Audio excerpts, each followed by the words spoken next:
بوقلمونو کجا میبری؟ خانم شاکری داده ببرم بدم به گربه ها.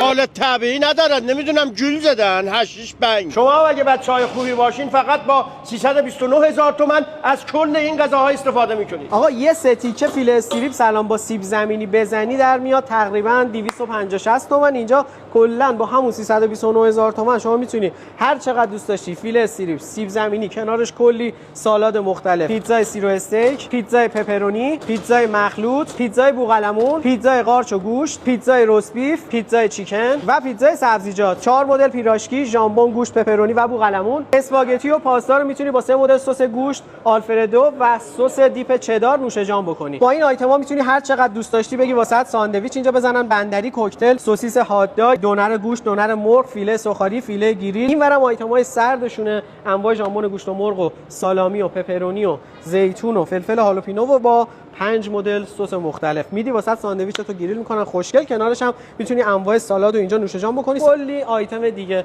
که میتونی نوش جان بکنی. با 30,000 تومانم نوشابه هر رنگی دوست داشتی برش میکنی و هر چند بار دوست داشتی با همون 30 تومن شارژش میکنی. اینجا فود هانتر کرج شما از اول هفته تا چهارشنبه با 329,000 تومن واسه ناهار و 349,000 تومن برای شام و پنجشنبه و جمعه کلا با 349 تومن میتونی از همه آیتما به صورت نامحدود نوش جان بکنی.